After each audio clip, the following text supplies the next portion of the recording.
Welcome to the Trusted Advisor podcast, where you get a deep dive into the world of financial planning with industry leaders who share their stories of winning and learning as they chart their path to success. This podcast is for the curious, those of you who like to dig into the detail, and if that sounds like you, get ready to listen and learn.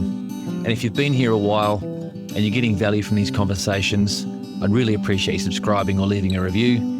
It helps others discover the podcast and join the conversation. Today, I'm joined by Glenn Elliott, co-founder of Practifi, the CRM platform purpose-built for financial advice firms. Glenn helped launch Practifi back in 2013, leading the company through global expansion across the US and Asia Pacific before stepping into a board role last year. Over that decade, he worked closely with advice businesses to understand their biggest pain points and build solutions that improve productivity, compliance, and client engagement. Since transitioning from the CEO role, Glenn has continued shaping the advice technology space, most recently through Meldus, his new venture focused on AI-driven tools that unlock the value of CRM data. With his unique perspective as both a tech founder and board advisor, he's in a prime position to talk about how AI and automation are transforming the advice profession, where the biggest opportunities lie, and what firms need to do now to future-proof their technology strategies. Welcome, Glenn Elliott, to the Trusted Advisor podcast. Thank you, Rob. Great to be here. Really good to see you. Great to see you again, Glenn. We've known each other for a while now. We were Practifi users back in the early days. You'd started that in 2013 and we signed on in 2017. But before we go back to your history and the journey you've been on in technology as a co-founder and a technology entrepreneur, I want to take a second to reference this comment you made on LinkedIn last week. You saw an article on money management saying, "Will solo AFSLs go the way of the dodo?" And you made a comment there and said that you're inspired to show independent financial advisors what's possible with a creative, nimble approach to AI. And if you're self-licensed, wondering how far you can push the boundaries of efficiency, let's talk. So that's what we're going to do today. We're going to talk about AI, automation, and what's possible and what you're seeing in your vast experience in the technology space. So we'll go back to your Practifi journey. 2013 is when you kicked things off with Adrian Johnson, so your co-founder. Yeah. What inspired the two of you at the time to create a CRM platform tailored specifically for financial advice firms? Well, look, it was a fascinating journey, and it started from our consulting work in the wealth management space. We found ourselves doing the same kinds of engagements, the same kind of project rollouts over and over again, and there was a real trend that emerged. We would work with advisory firms who struggled to get access to their data, who had silos of data, client information in this silo and this database and this platform, usually fragmented and disconnected, and just crying out for reorganization and integration and just an open approach that puts the client at the heart of the whole business.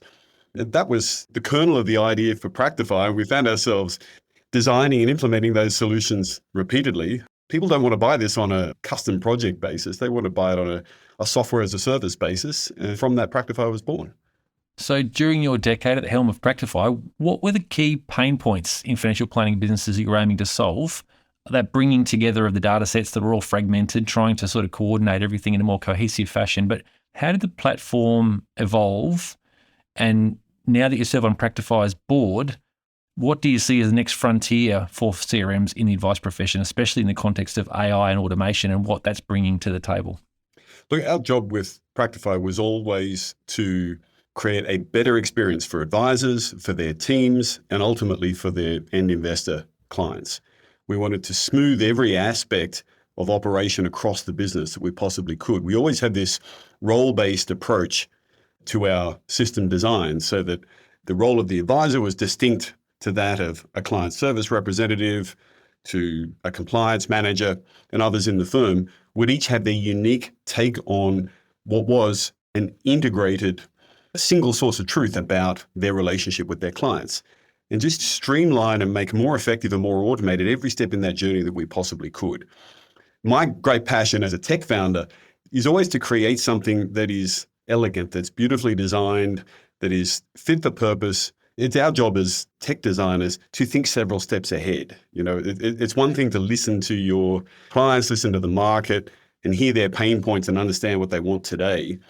But there's an art and a science to software design, and it's our job as technologists to think ahead of that and say, yes, I know that you want that process streamlined, but let's question the process in the first place and determine how does that fit into your overall set of processes, and can we look several steps ahead and maybe get you further ahead in one leap rather than a lot of incremental steps. So I always had that philosophy, Practifi, and that continues today, even from a board level, as the company emerges quickly into AI automation, but still with that same heart of a fully integrated source of truth that's really meant to make the lives of everyone in that advisory firm better. Yeah, as I said in the introduction, you stepped back from the CEO role into a board role at Practifi, really to take on new opportunities, new ventures, because you're clearly someone who's always got a myriad of ideas that you want to try and explore and implement. So you launched Meldus after leaving full-time operations in Practifi, although you're still on the board there. What insights from your decade at Practifi have directly shaped the vision you have for your new venture, Meldus? There was a really kind of clear lineage there. So twofold. We always had a cohort of users at Practifi who I would put my heart and soul into the design of the software and every aspect of the user experience. Me and my team gave me a terrible reputation. They used to call me the pixel Nazi. But it didn't matter how they laid out the screen. I would look from a distance across the end of the room, say, oh, that needs nudging there, and it was never quite perfect enough for me. We cared deeply about that user experience, that ease of adoption, and how close we could get people to a zero training experience is always the aspiration.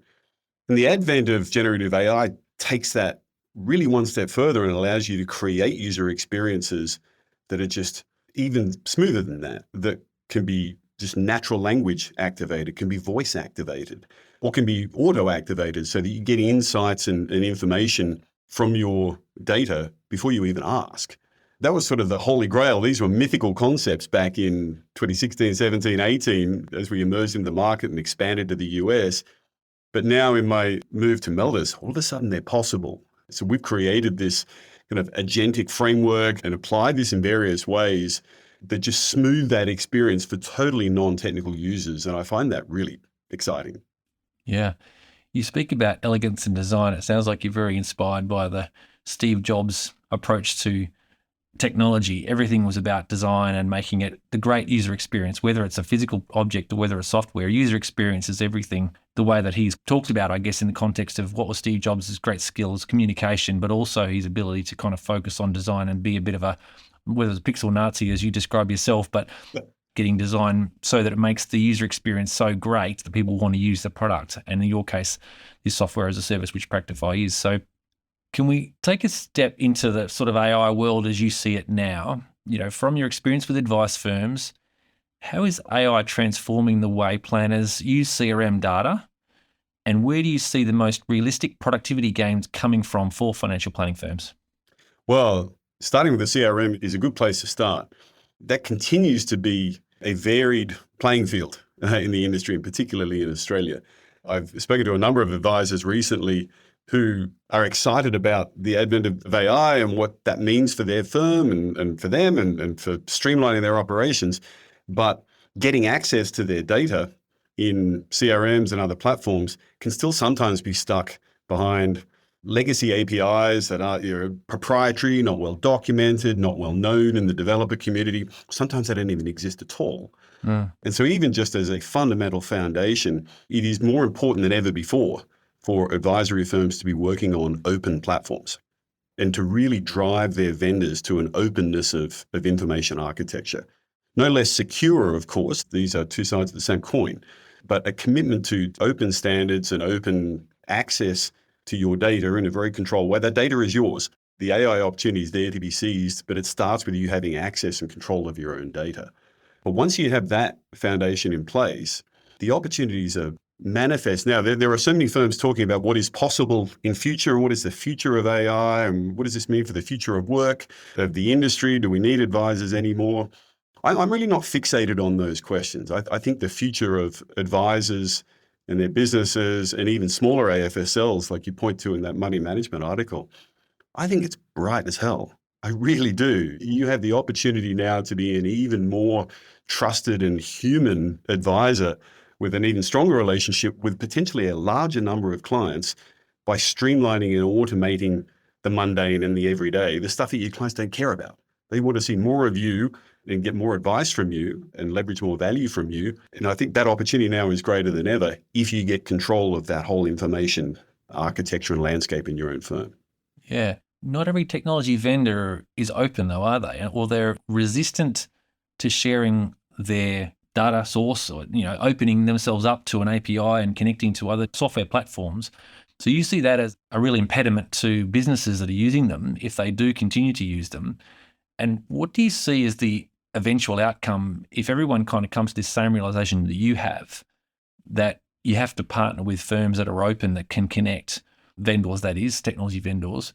Where do you see the future of those firms that choose not to do that? And we know kind of the incumbent in Australia is moving away from, they sort of were very closed, they went to a more open stance, but they've seemed to be retreating from that now and reverting more to a closed shop type approach to managing their business and their data source. How do you see that playing out, Glenn, from your experience and what you're seeing, how AI can transform businesses and productivity gains?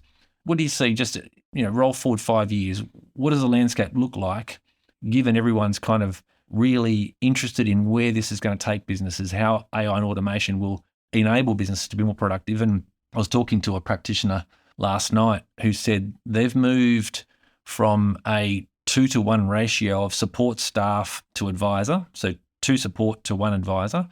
Their business has been investing heavily in technology, and they're nearly 1-to-1 now because a lot of the back office support systems and people have actually been automated. And that doesn't mean they've actually dropped anyone in the process. They've actually simply not hired new people as they've gained more advisor staff. They've simply not added more support staff to back them up. So it's a long question, but where do you see the future being, let's say in 5 years from now, with AI and automation and businesses as you know them, and the landscape of technology vendors in that context? Let me kind of answer in 2 parts and perhaps in reverse order. I love that story about it, improving the ratio of support staff to advisors, but I hear exactly the same in that your firms have worked so hard to recruit and retain tremendous talent in their organizations, and particularly those of a technophile nature. They're hard individuals to find. And once advice firms have them, they tend not to want to let them go. And so what I keep hearing is the same as you. This is an opportunity to make the day-to-day lives of those staff even more enriching and more purposeful by streamlining and automating the menial. The ratio that I keep hearing coming through is, how do we increase the ratio of clients per advisor and revenue per employee? So retain the great staff that we have, but grow the business from that same input base. And I think that's a huge opportunity. To your question around vendors, it should be a red flag now, not in 3 years' time, 5 years' time. If your major platforms, or even your minor ones that you're relying on in your advice firm, particularly those that are the sources of truth, they should be open now. They should have been open 10 years ago. We had this philosophy at the start of our Practifi journey, and that's a long time ago now.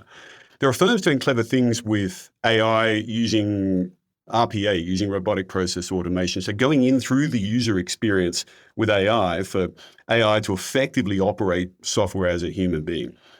And that's clever, and it really has its place. It has its place for legacy tools that don't have a system-level API for your AI to connect to, which is always the better way. It's more controlled, it has clear security protocols, it has clearer audit trails. That's the preferred model. So if you find yourself dealing with closed platforms where your only AI-oriented approach is to go in and pretend to be another user, that's a red flag. It should be the worst case scenario. The industry has adopted Microsoft 365, for example, very, very heavily across the space. It's almost something of a standard. And one of its great strengths is the openness of the platform and the ease of working with APIs. And there's millions of developers around the world that know how to do that. That's the sort of position you want to get yourself into. I mean, we built Practifi on the Salesforce platform for very much the same sort of reason. Open APIs, accepted standards that technicians know, which allows you the flexibility in advisory practice to have this huge marketplace of really strong technicians that can work with your information in a really controlled and secure and industry standard manner. If you don't have that available to you, that should be a red flag right now. Yeah. Can I just pick up on a point there you made, Glenn? You said robotic process automation, RPA, as it currently functions, In fact, I had a great chat with Nick Perrott from Yarra Lane, who's doing exactly that last episode. So fascinating stuff. But you also said there a moment ago that there's also another approach there, sort of more of an API approach. Can you just contrast those two things for me? Because I was super interested in what Nick was doing with his RPA, but also realizing that as long as that process is very standardized and not likely to change or shift greatly, then you can employ that, whether it's review preparation for client meetings coming up, if it's a standardized approach. I think Nick used it heavily in their tax practice, pulling data from ATO portals. They're doing it in their advice business, pulling data from BT Panorama. So can you just contrast, you said there, I think, and maybe I got this wrong, but there's also an alternative approach there using an API approach, which is more flexible than the sort of RPA approach?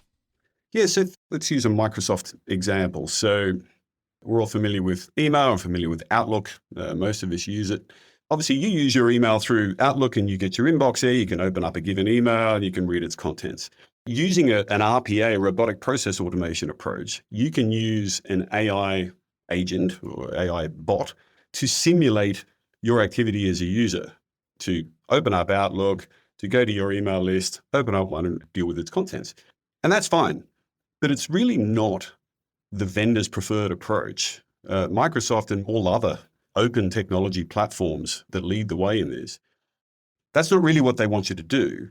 They want you to use their application programming interface, it's just another lens on the same data. So instead of the user's lens, it's a system-to-system lens. And they've gone to great lengths over decades now to perfect those APIs, make them very, very standard and robust and high performance and scalable and all those great things, and secure, obviously, so that your AI agent in this case can actually communicate through the API to access, say, your email list and access one email and get at its contents the same way. That's more robust, it's vastly better documented, and that is by far the preferred approach for sort of seasoned technologists in the marketplace.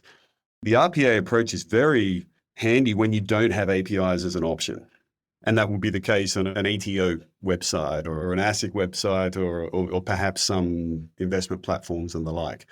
But it really should be the fallback if a standardized strategic API is not available.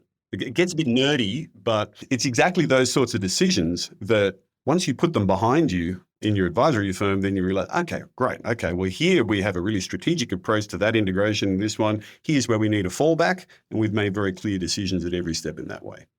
Yeah, and that's really good insight. I'm glad I asked that question follow-up, just your comment there, because that helps me understand that whole landscape. And I do understand the API approach, but I didn't quite make the contrast before. So that's really helpful. What parts of the process do you anticipate will be the most impacted by AI-driven tools? You know, like those you create at Meldus in the near term. We'll talk more about Meldus and what you're doing there. Which parts will continue to rely on human judgment and which parts will be really impacted by AI-driven tools, do you think? We're seeing this kind of emerge in waves. And so some of the first cabs off the rank, if you like, are firms looking to automate the mundane and automate the menial repetitive processes that they do today. And this makes perfect sense. You mentioned earlier getting meeting transcriptions and automating file note generation from those meeting transcriptions, perhaps generating follow-up task lists from those transcriptions. It's just very worthwhile and powerful stuff. Planning and automating the process ahead of a client meeting or an annual review, something like that. For reviewing and updating your APL, automating that research of products available in the market is very, very powerful, and firms are doing it today. The next sort of phase of opportunity beyond that, and this is where we really tend to help from a creativity perspective, is to enlighten firms to more of what's really possible. Some of this is to think of AI not just in the context of your relationship with one client, but across potentially the whole business. If AI can give you insights and automation around one client file, what can it do with broader aggregated ability across a book of clients, or about all the clients you need to meet next week, or about all of those who have an annual review coming up next quarter? This is where this agentic AI concept comes in. This is really almost a sort of 2025 concept. We couldn't do this 12 months ago, but now we can. The window of information that you can make available to these AI agents now is tenfold what it was last year. And it can digest that information, it can redigest it, it can reassess, it can validate its own original thinking and update its own thinking with multiple iterations of the same information. And that creates a new realm of analytic power that humans haven't done before. We haven't been able to do this as human beings at that scale. And so I love to just kind of feed the information for advisors around, okay, what sort of insights could we get that would streamline your planning for the next 3 months based on all of the information across your entire book of business? And that gets really a next level of visionary. So just paint a picture for us then about the vision of what's possible there. Just give us some things to kind of like aspire to, or some really visionary ideas that you're thinking about, thinking this is what I could see being possible as a result of what we've now can do with a broader data set being available to agentic AI, looking at your data in a more complete way than you've ever been able to do or ever could do as a human being. Do you have some really interesting and visionary ideas about where you think that'll take advice businesses? Yeah, and I'm hearing more and more of these all the time. And they all come from this perspective of top-down aggregation.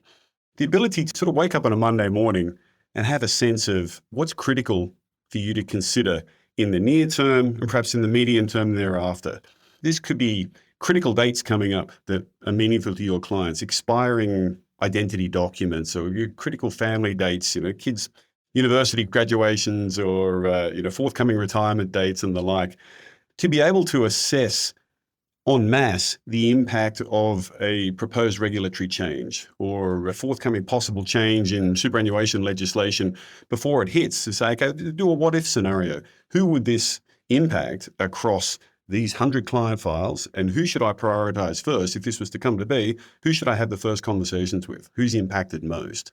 That sort of aggregate level analysis, it can be done twofold. It can be done in conversation with an AI agent, and that's where these things have started. That's where we started with Meldus, was to build this conversational interface into complex data. But it can also be done autonomously and in a really personalized way. As you carry on that conversation with the agent, it can come to understand what you care about, what you care less about, and build up a personalized profile of you and your role and your remit within the business, your targets and ambitions for the year ahead, perhaps. And it can tailor its insights both through conversation and autonomously as well as to what really matters to you. This move towards agentic AI, that personalization control combined with the autonomous sort of multi-threaded nature of it, it's such a big step ahead of where we were even 12 months ago. 12 months ago, it was much more AI-oriented workflows. Now it's AI-powered agentic decision-making. And the ceiling on that has really just been lifted dramatically. Yeah. I've heard similar thoughts shared that you've just described, and it doesn't seem like it's a long way away now. Like that prospect of what you're describing there seems like a pace at which things are accelerating around AI and what it can do. Is it realistic to think that sort of capability is available today or in a couple of years from today in terms of what people will be able to, you see, implement in their businesses as a routine thing as opposed to being sort of just the tech leaders that are early adopters? Some of this is absolutely available today. The starting point is access to data. And so in the first AI agent that we created at Meldus, the first data source we used was a connection to Salesforce. And this is any flavor of Salesforce this works well with. And it started last year as an AI question and answer type of assistant where you could ask it detailed questions of anything across your client information on that platform, and it would come back with really useful answers.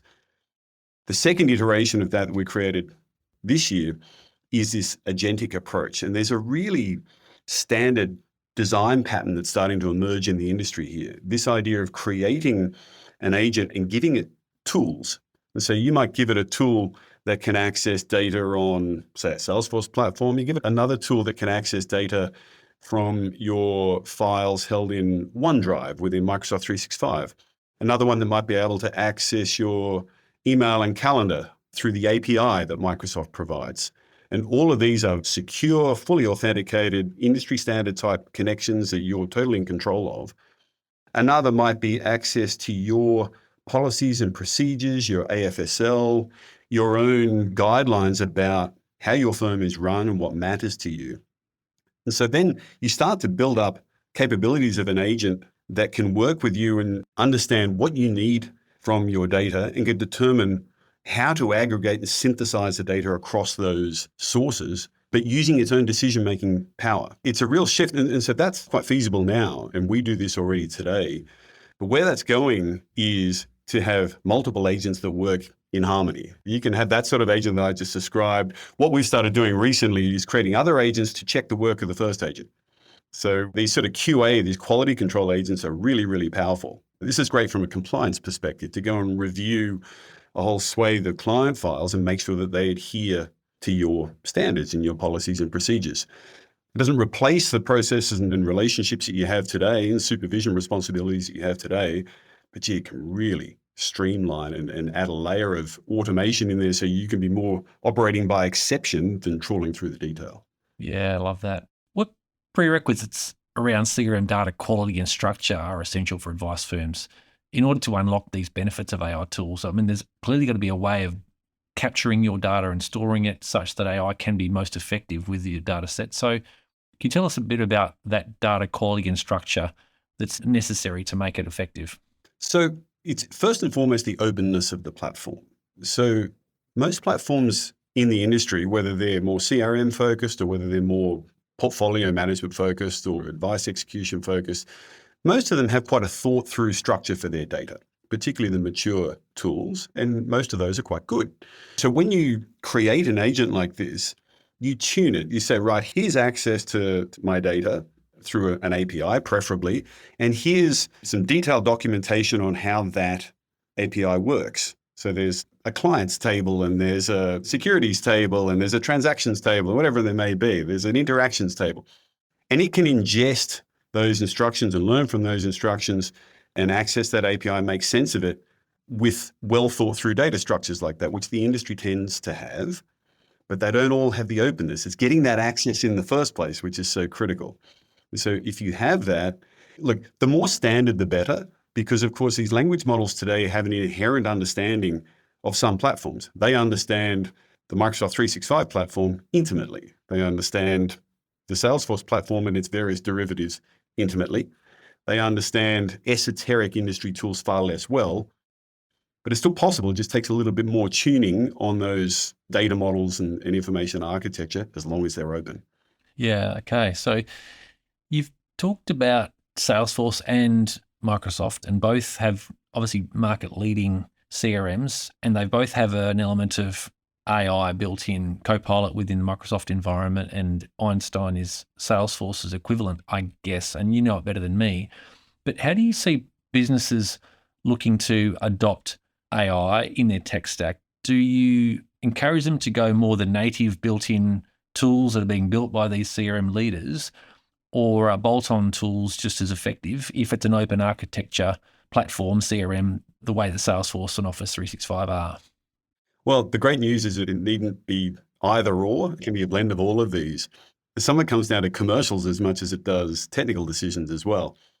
Some of the commercials around those built-in tools have been evolving very quickly, and generally they're coming down. The prices are generally coming down.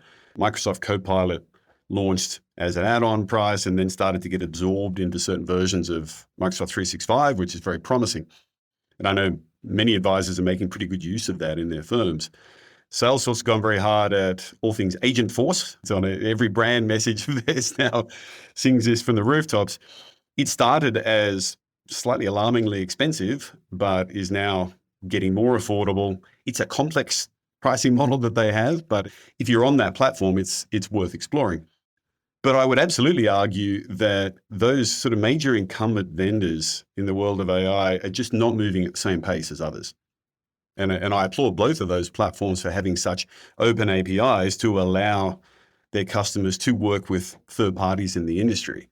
Microsoft has done a great job with their association with OpenAI, for example. So one of the great opportunities in wealth management is to have that backing and enterprise security commitment that you get from Microsoft, but to have access to the really leading edge OpenAI models like GPT-5, for example. And there are many, many other AI models around, but that's a very safe bet that just gives you that confidence of the compliance standards that you need with the commitment to open APIs and really leading edge models. So there's a lot of flexibility even through that stack alone. And this is my point in the money management article. That's available on a transactional level cost that's the same for one staff member in a firm as it is for 1,000. Yeah. It's incredibly encouraging, isn't it, that prices are being pulled down just by market competition. I mean, it seems to me, as a keen observer of what's going on, that OpenAI's approach to really pushing it out there into the market, ChatGPT and its delivery of new models at a pretty rapid clip, it's forcing others to take a more aggressive approach as well and not be left behind, because OpenAI is really trying to sort of steal the entire market, and they kind of had an early advantage there by being first to market. But just on a side note, what models are you using routinely in your daily life, whether it be at work or at home? Are you using ChatGPT? Are you using Claude's Sonnet? Are you using Copilot? What's your first go-to? Gemini, perhaps in Google? What do you go to usually? So I probably spend more time than most working with these tools. It really is just a nearly all day, every day phenomenon for me now. There's a distinction between what I use to execute my own work and what we use with clients. And what we use with clients is much narrower, and it tends to center around. So Meldus, right from the outset, we partnered with Microsoft and have made great use of the Azure stack and the Azure OpenAI relationship. We've put all sorts of other models and approaches to the test and have found that stack to be every bit as good on nearly all measures. And it just comes with that wonderful reassurance that helps us sleep better at night when we work with clients. But in executing my own work day to day, I have more freedom, and these are more transient AI experiences. One of the things that's really transformed my world is voice-enabled AI. Yeah. There's something about verbalizing your thoughts that really crystallize it, particularly when you got too many ideas bouncing around your head and you think, I know there's a path through this, but I just can't gather it all in my head. Being able to have that conversation with another human is great, but if it's a hard concept, they need to be seriously expert. And I find that very powerful. The ChatGPT voice mode is strong in this. I have a shortcut on the lock screen on my phone. It's just one tap to start a conversation with someone that has access to the vast majesty of human knowledge ever acquired up until about the end of 2024. So I find that very powerful, and it plays to my mobility. I'm always on the go, and I love to run and to take long walks, and I hate being tied to a desk. So if you see me walking around, say, the Botanic Gardens in Sydney, talking into my phone, there's every chance there's not a human being on the other end of that conversation. I can relate. I have that similar one-touch voice mode activated ChatGPT. Oh, what have we become, Rob? And I will actually just pop the AirPods in and be literally talking while I'm walking like you, and literally people thinking it's talking to someone on the phone, but actually I'm talking to ChatGPT and asking it questions and actually just downloading thoughts, because often, you'll be thinking about something and you're kind of processing your own thinking and talking out loud and just processing your thoughts, and then it prompting you to think more deeply on the questions that you're asking. Yeah, I found it to be a game changer as well. It's just like a digital sounding board. So it's working exceptionally well for me too. So you've really emphasized enterprise grade security here and privacy as being a key feature of anything people are doing. It's clearly the thing people are thinking about the most, because people are saying you can't use ChatGPT because it's, your data's not secure. You have to use Copilot because that's within the environment of Microsoft. It's within the Azure environment to protect that data from leaking out into being used by the provider. Can you just speak to that, and how do you position these guardrails when speaking with highly regulated financial planning firms that are really conscious of their data not being leaked out and being used? Yeah, absolutely. It's critical. And sometimes it's a source of paralysis for firms to just be so worried about the risks involved in this and unsure of the letter of the law, which of course is always a little grey at the edges, to the extent that they feel paralyzed and they often do nothing. It's our role as technologists to help them get past that and to see what are often very viable and straightforward paths through it, with just the right vendor selection, the right platform selection, the right settings enabled in the various tools that they're using. Some of the emerging AI platforms have provided this sort of secure enterprise grade robustness by default. Microsoft came out of the blocks very, very early in this generative AI journey and said, that is our commitment. We're not using your data for any other purpose but to serve your needs. We're not training models on it. It's not going anywhere. Here's our policy. Whereas others, it's more of an opt-in scenario. Oh, okay, you've got to go in this setting, in this menu, and make sure you switch to on to make sure that we don't use your data for any other purposes. So even that distinction of knowing which platforms default to what is helpful. And yes, there are tools meant for more retail usage, a ChatGPT or a Claude or a Perplexity or something like that are more B2C oriented, there's no question. But you can get some very, very similar functionality with just a little bit of piecing together of more enterprise-oriented tools, just a slightly more creative approach, and you can arrive at the same outcome. Yeah, okay. So we've touched on the fact you're working in this business, Meldus, that you've founded. So tell us a bit more about it. Tell us how you're currently working with advice firms or businesses in the professional services space using their data to surface more intelligent insights that they would otherwise not be able to gather. I've been following you on LinkedIn. I've been tracking all your posts, and I can see you're right at the cutting edge of how people are using their data sets to be really powerful at creating insights on how to run their business. And it's why we actually chose Practifi back in 2017, because we were using the platform everyone uses, it seems, and there was just no data. I could have client data, but I didn't have any business-related data. I couldn't run my business with lack of insight into what was going on in our business. And so it was the key decision point for us about moving to Practifi to sort of run a business first that happened to be in the financial planning space, as opposed to running a financial planning software that really wasn't a business tool, wasn't really a business CRM. So can you comment on that? What's Meldus doing and helping businesses sort of go that next level? Absolutely. It's been a really fun journey because as much as I absolutely loved my Practifi CEO experience, understandably, as a firm like that grows, you get more and more managerial in your day-to-day life and just a little further away from the problems on the ground and solving them with technology. That's to be expected. But now with Meldus, I've had an opportunity to really get back to the detail, and it's just been fascinating again with this array of tools available to us now. And so first and foremost, we started with experimentation. We wanted to see what was possible. This partnership with Microsoft emerged very quickly, and we started to create an array of just little agentic AI products. The first one, as I say, was workflow oriented. The second one was much more agentic, just aimed at just non-technical users looking to get really insightful, deeper insights from their information without the complexity of additional training and complex user experiences. But then we started to apply it to different data sources and to structured data and unstructured data, and to give it more tools and to apply these layers of personalization. We've built agents that do PII redaction, for example, to allow advisory firms to experiment with AI without running the risk of exposing anything sensitive to a client. So we redact it on the way through, and then you can run more experimentation with it with more of an open mind. That's been really fascinating. These quality control type of approaches and oversight type of agents, really just super powerful, slightly simple, I must say. These are not really rocket science, but it's almost like you use the AI to create the AI agent, and then you use another AI agent to check the work of the AI agent. It's almost like the snake eating its tail. So that's been a really fun journey, but equally at the same time, just providing advisory services.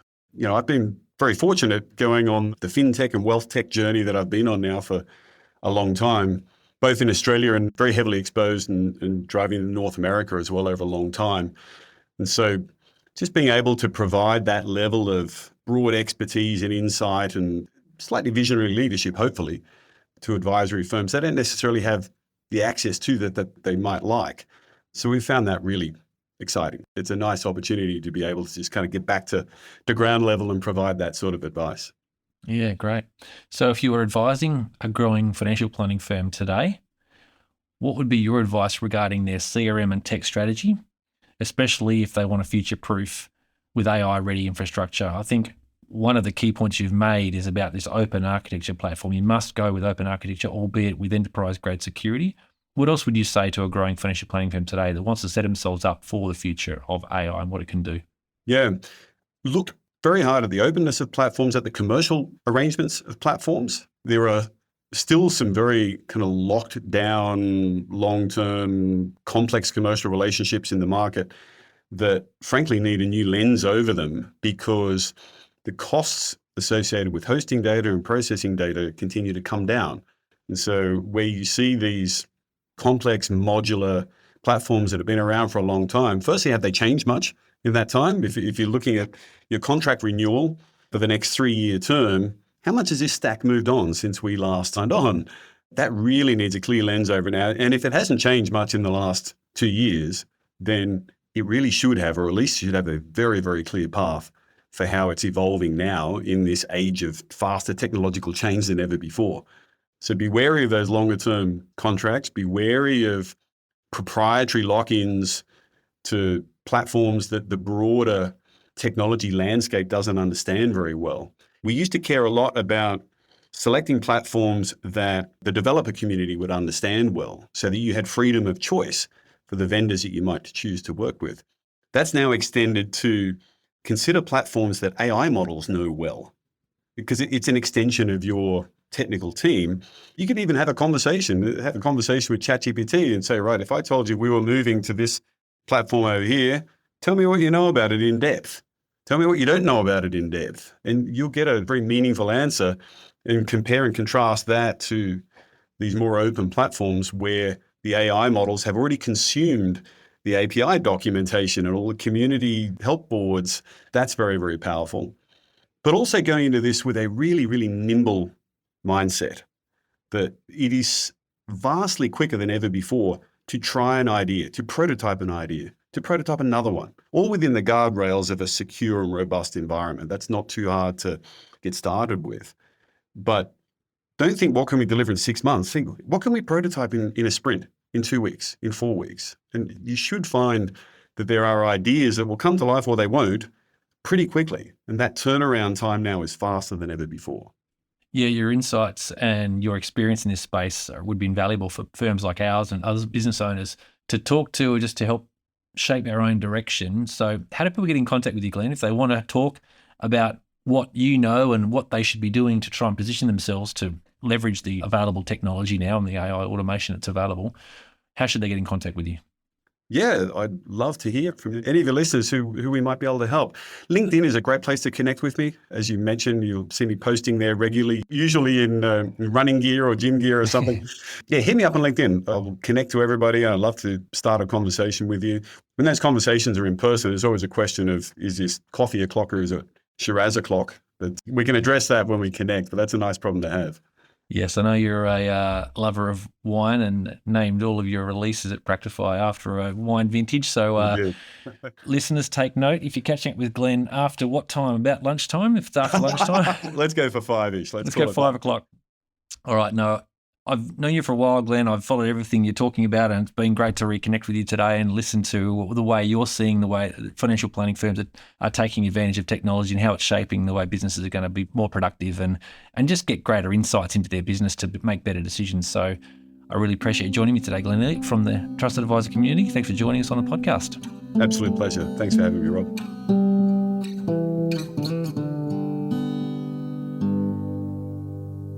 Thanks for tuning into the Trusted Advisor. I hope today's conversation brought you new insights and inspiration for growing your business. If you enjoyed this episode, please subscribe on your favourite podcast platform, leave a review and share it with others in the industry.